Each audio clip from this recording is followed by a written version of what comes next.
It's kind of crazy to think, but 2 years ago, yes, over 2 years ago, Panasonic Lumix introduced us all to the S5 Mark II, and I would say that to this very day, it is still the camera to beat. But before we get started, like this video, hit the subscribe button, and consider joining the channel. Channel members get exclusive access to Filmmaker Alchemy, behind-the-scenes lessons and insights on the business of video production. Learn how to turn your content into gold.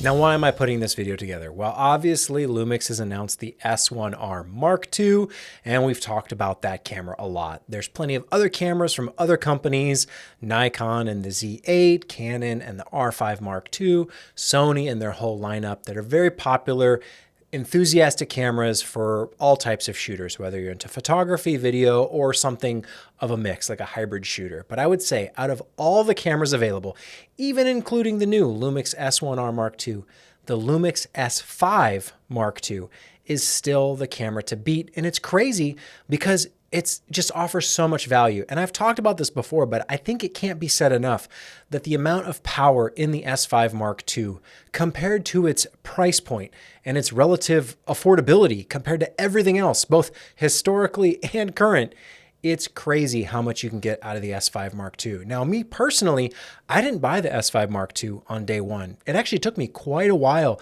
to get this camera in my hands just because I was dragging my feet, waiting for the GH7 or some similar equivalent Micro Four Thirds. Just stick with Micro Four Thirds. Why deal with the S lineup? It's not really that great. It's fine, whatever. But I want to put this video together because I imagine there's still a few more people like me, how I used to be, who are still out there looking at the S5 Mark II, hearing how great it is and thinking, yeah, but whatever, I'll be fine with what I have. And then I started thinking about what could they have that would actually justify them sitting with what they have, where they're at. So for me, it was coming from the GH6 and sort of the G9 Mark II, but let's set that aside. If you look at the S5 Mark II, it is still the only full frame camera from Lumix that offers phase detect at an affordable price point in a body style that you'd actually want to shoot with. I do own the Lumix S9, and while it's a fun camera to play with, it is good for photography and does serve its uses as maybe a B, C, or D camera if you need to shoot video. I wouldn't recommend the S9 as a general purpose, photographer, videographer, hybrid camera. It just doesn't fit that need. The S9 is a great novelty, but when you look at the price of the S9, you don't have to pay that much more for an S5 Mark II. So anytime anyone asks, should I get the S9 or the S5 Mark II? I always say the S5 Mark II. You get the same features and more. And yes, the body style is ever so slightly bigger. The S9 is really slimmed down, but the S5 Mark II, it really isn't that big either. So if you're looking between those two, the S5 Mark II is an obvious choice because for the price, you're paying it for what you're getting and so much more.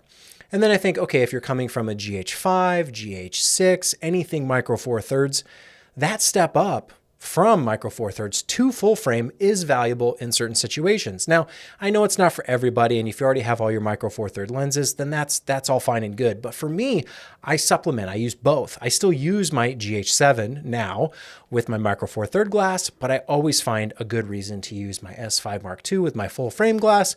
And thankfully, Sigma makes L-mount lenses that are relatively affordable, all things considered. Nothing's ever, cheap, but certainly affordable and within reason. And I often choose my S5 Mark II for some of those full frame advantages, that ultra shallow depth of field that has become a standard or an expectation for certain clients. Certain projects want that particular full frame look. You might not like it, you might hate it, but having it in your toolkit is always a valuable option.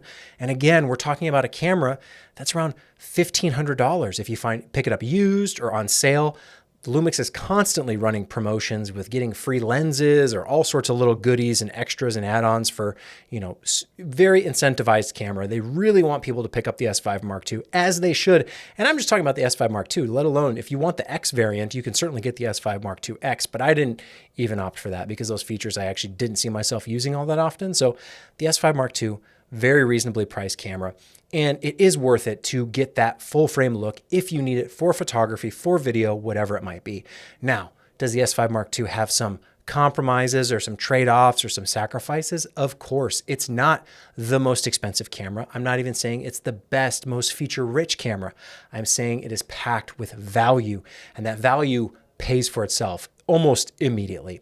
If you look at other more flagship, more expensive cameras, even the new S1R Mark II, yes, we're looking at things like 8K, uncropped 60. So the S5 Mark II, yeah, the 4K 60 mode is cropped, Super 35. Still bigger than Micro Four Thirds, but it is cropped from full frame. And I can understand frustration by you wouldn't want to buy a full frame camera that shoots cropped. I totally get that. But what I look at instead on the S5 Mark II is we at least get a 4K 60 mode. And yes, it's cropped, but we still have it, instead of saying, oh, well, you don't even get a slow motion mode. To me, that would be a deal breaker. That would be a compromise without, resolution. I couldn't deal with that. But we do have 4K 60, and dealing with the crop really isn't all that bad. Totally fine, especially if you're used to Micro Four Thirds production. And there's some considerations to make, what lenses you pick and all of that, but it's easily stuff you can work around considering the price point. You can get 2 or 3 bodies of the S5 Mark II for like the same equivalent price point of like one of these other flagship cameras that give you, yes, more bells and whistles, more resolution, but oftentimes you don't always need that resolution. Oftentimes you don't want that resolution. Maybe it comes with the file sizes being too big. Maybe they're harder to edit, both in video and in photo. Megapixels aren't just free. The more megapixels, the harder it is to process those photos. And sometimes, not all the time, but sometimes you want something more like 25 megapixels compared to 50 or 60 or whatever crazy number you want to throw in there. So yes, we have to deal with that. Moiré is another issue on the S5 Mark II. Now, how big of an issue? Well, it depends on what you're shooting. For me, it's been an issue maybe like 0.1% of the time, where I've noticed it in a video clip or in a photo, and I go, oh, shoot, that's kind of frustrating. And it's usually because I didn't notice it while I was shooting. But for the most part, 99.9% of the time, it's not a problem, even on finer texture, patterns, detail, clothing, fabric, that sort of thing, where historically, 15 years ago, let's say, where every camera was swamped with moiré. Now I've shot plenty of tightly textured fabric patterns on the S5 Mark II, and it hasn't been a problem. Now, 0.1% of the time, it does pop up, and it is an issue, and so you have to be aware of it. But again, it's something that we can easily work around considering the price point and all the other great benefits of the S5 Mark II. And you can even send your S5 Mark II off to be customized with an optical low-pass filter. If you want to pay the premium, if you want to add the extra cost, you can ship it off. I believe, I forget the name of the company, but if you search S5 Mark II, OLPF, you can find the company that will do that conversion for you. They'll put the optical low pass filter in there. You will have to pay for it, but you can easily solve that problem for yourself if you desire. And there's some other benefits that people will say about the optical low pass filter: softening, smoothing out the image. Maybe that's true. Maybe it's a little bit of a placebo effect. I'll leave that up to you to decide, but it's certainly an option if you want it. So when I look at the S5 Mark II compared to the S1R Mark II, or compared to the Nikon Z8, Z9, Z6, the Canon R5, R6, R whatever, the Sony FX3, FX30, plenty of cameras out there, but they're all doing very similar things. We have resolution now covered across the board. We've got full frame across the board. All the companies are all doing it. We've got 10-bit, we've got 422, we've got frame rate options from 24 to 30 to 60 to even 120 in some cases. We've got log covered. We've got memory cards figured out. We've got all this great stuff, all these amazing hybrid cameras where you really can do pretty much anything with any one of them. And then I look at the S5 Mark II and I look at how affordable it is, how low that price point is, that cost, that barrier to entry is so small. And it's so smart for Lumix to keep pushing this camera, even 2 years later. It feels like it's crazy. It feels new to me because it still sort of is, but it's been around for over 2 years, at least in terms of when it was announced. And yet it still offers so much bang for the buck. If I had to recommend any camera, any system to get into, it's the easiest starting point, especially if you're a Lumix shooter. If you're shooting Micro Four Thirds, Lumix cameras, you come from the GH5, the GH6, even compared to the GH7, the S5 Mark II offers so much value. And if you're just getting into photography or video or hybrid, the S5 Mark II does everything you could need and more. You've got those great Lumix features like open gate, like shutter angle, all the waveforms and monitoring solutions you could ever want, all these recording codecs and flavors and styles. You can really customize these cameras to however you like to shoot. And that's what I love most about the Lumix cameras. They're comfortable to hold, they're easy to operate, the ergonomics are just right. And people will nitpick and criticize and hey, it's not right for them, it's not right for, all fine, all good. Everyone has their preference at the end of the day. A lot of this is subjective. Kind of I equate it to cars. And some people like certain car models and other people hate those and they like their, because they want the buttons in a certain spot or they want it to ride a certain way or it's all about the feel, right? Because no one's really arguing about horsepower or fuel economy or any of the numbers, the stats. And I feel like we're getting there with cameras where it's less about the megapixels. It's less about the numbers and the quantifiable data. And it's more about what's the value that this tool, this device can provide you and what does it feel like to operate?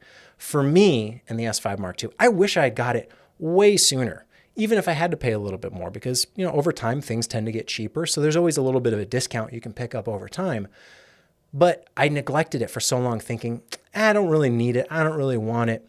And then I started using it and I realized, oh, wow, this is, almost that perfect camera where it does everything I've ever wanted and more in a full frame body. It has the phase hybrid autofocus, which is one of the things that, Lumix shooters for the longest time have said, we don't really need it. Manual focus is fine. And it is. Manual focus is totally fine. And maybe even your preference. But having that reliable autofocus, the 1% of the time you need it, the 5% of the time you need it, the 10% of the time you need it, it's a way better option than never having it at all. And let alone the fact that the S5 Mark II has never overheated on me once, not even once. I would take the S5 Mark II with lesser features than the more expensive camera that can do more if that one's susceptible to overheating. That's just one of my big deal breakers. I don't want to have to worry about it. I don't want to be thinking in the back of my mind, this camera is going to break on me and I'll have no features. I'll have no functions because it will be a brick just sitting there, cooked. The S5 Mark II has never overheated on me. It's got the phase detect. It's got the full frame. It's got everything you could ever want. So if you're still out there and you're sitting on that fence going, do I want the S5 Mark II? Or maybe there's something else. Maybe I'll get the S9. Maybe I'll wait for... You can always wait, and you should. You should always wait for what you actually need. I never say buy something just because you want to. Buy it for what you need it to do and get the value out of it. But I can't think of a better value proposition than the S5 Mark II. I just don't think it exists from any camera company. Lumix really hit it out of the park with this one. And those small compromises, those small trade-offs, those easy workarounds, there's so much extra value that they continue to add to the S5 Mark II. It's become a better camera over time. They added Frame.io camera to cloud for proxy workflows, which they added as well, proxies. Even if you don't want to use Frame.io camera to cloud, you can still use the proxy features. They added hybrid zoom. They've added so much via firmware update to the S5 Mark II that it just becomes more and more valuable over time as the price continues to go down. I know a lot of people will be skeptical about the L mount and the lens selection, and yeah, it's not as robust as E mount. It's newer than E mount. It hasn't been around as long. E mount has had a lot of time to sell a lot of cameras and make a lot of glass. But the L mount has a really good selection. Sigma alone handles most of your needs. Pretty much anything you could ever want. If you want the budget-friendly lenses, Sigma has you covered. They're a little bit smaller, a little bit more compact. Those contemporary lenses from Sigma are stellar. But if you want something more expensive, a little bigger, a little bulkier, a little heavier, but for that ultimate image quality, Sigma also has you covered with their art lenses. They also have their sport lenses. There's so much just from Sigma, let alone Panasonic and the lenses they've made. There's a lot of value there just in the L mount from what already exists. And yeah, it might not have the perfect lens, which I've talked about. I'm still waiting for that 20 to 50, maybe like an f2, 20 to 50 f2. Someone please make it happen. But even aside from that, you can make awesome stuff with the 16 to 28, the 28 to 70, the 24 to 70. There's even the 28 to 105. It's not a 24 to 105, it's 28 to 105, I believe. There's lots of options out there for anything you could want. Primes, zooms, everything in between. And yeah, the lenses are bigger than Micro Four Thirds. So if that's a compromise or a trade-off you're not willing to make, then I totally get it. And it's harder to get that telephoto reach that you're getting with Micro Four Thirds. Again, I totally get it. But the value of the S5 Mark II is in all those things that make, Lumix full frame a good choice in addition to Lumix Micro Four Thirds. I'm glad the GH7 exists. I use it, and I still do, and I still would when I want those benefits of Micro Four Thirds. But I also like the offerings from the full frame lineup, and having phase hybrid autofocus now is a huge lifesaver in certain situations where you need the autofocus just to work, because you're in a situation where you can't use manual focus. It's not always the best option, not always an option even if you're in certain scenarios. So I'm really happy with the S5 Mark II. I think dollars to donuts, whatever the phrase is, best bang for the buck, all of those things and more. If you're that person that's on the fence, that wants this camera, that needs this camera, that's looking at it going, that seems pretty cool. I'd like to have that. That could do a lot for me, but I don't know if it's worth it. Trust me, it is worth it. You will always find stories of people commenting online about they got it, they didn't like it. The older S1 cameras, optically look better. The S5 Mark II has too much digital sharpening. There's lots of pixel peepers, nitpickers out there who will say it's not the camera for them. And maybe that's you. But the great thing is the return policies these days are awesome. If you buy a camera and you don't like it, you can always send it back. And I don't think anyone's going to force you to keep it. Granted, it depends on where you buy it from, what region you're in and all that. So take that for what you will. I can't make any promises. It's not my company that's sending these cameras out, right? You're buying it from somewhere else, whether it's Amazon, eBay, B&H, Adorama. It doesn't really matter. Check the return policy. And if you don't like it, you can always send it back. But I'm telling you, the S5 Mark II, it is popular and it is praised, and yet it is still underrated. I still don't think it gets enough credit for how much value it actually has contained in one camera body. Photo, video, full frame, open gate, shutter angle, whatever you need to do, this camera can do it. And those small little things you got to work around, honestly, it's not even that big of a deal. I'm not looking at something like the S1R Mark II going, oh, finally I can shoot 4K 60 uncropped. Finally, like my problem is solved. It's just like, oh, that's kind of nice. But the 4K 60 on the S5 Mark II isn't a problem for me. It's just a minor inconvenience. And if that's all I have to nitpick about the S5 Mark II, just minor inconveniences, that's way better than any of these other cameras that cost way more and come with a lot of deal breakers, a lot of gotchas, a lot of you spent all this money and you're still not getting all that you want out of it. Open gate is one of those that it's so frustrating to look at any camera nowadays, seeing that full sensor and knowing that in video, if the camera doesn't give me open gate, I'm immediately cropping to 16:9, and that's what I'm limited to. So if I'm trying to do vertical content production, I'm just stuck with that 16:9 aspect ratio. And coming from Lumix and having shot open gate for so long for all these needs, vertical, horizontal, everything in between, that is a deal breaker for me. I don't care how expensive and how fancy and how many features you got. If you're missing some of those key features like shutter angle, it's almost it's a non-starter for me, where I go, yeah, it's nice. You're doing all this other stuff, but you're not doing some of the fundamentals right. And to me, that's how those are. Open gate, shutter angle, those are fundamentals to me. And I'm looking for new fundamentals like internal NDs. That's the next, really, I think, pinnacle or the crown jewel in the next, whoever figures it out, whichever one of these companies finally puts internal NDs into a hybrid is going to make a lot of money. And I've been saying it for a long time, and I'll keep saying it because it is true. You look at any comment section, you look at anyone talking about these cameras, they're begging, they're dying for internal NDs. I'm not the only one. I'll keep saying it, but there's other people saying it too. Whoever figures it out, they're going to make a ton of money. But if you're ever considering the S5 Mark II, it has my stamp of approval, as opposed to something like the S9, which I do like, I enjoy, but I wouldn't recommend it as strongly as the S5 Mark II. Even the GH7 is really nice. I like the GH7, but if you have a GH6 or you have a GH5, it still is not that strong, enthusiastic recommendation. The G9 Mark II, not something that I'm strongly, enthusiastically recommending. Even the S1R Mark II, if that's your camera and you like those features, and who knows, maybe I will get one eventually. I don't know what the future holds, but I'm not as enthusiastic about the S1R Mark II as I am about the S5 Mark II. It is such a beautiful camera, so awesome. Yes, you can nitpick it, pick it apart, but for the price, to the performance, to everything about this camera, it is crazy how underrated I still think it is, considering all those factors. This has gotten a lot of people to switch from other systems to Lumix, the S5 Mark II alone. So if you're on the fence and you're wondering, is this camera really worth it? I don't know. It 100% is.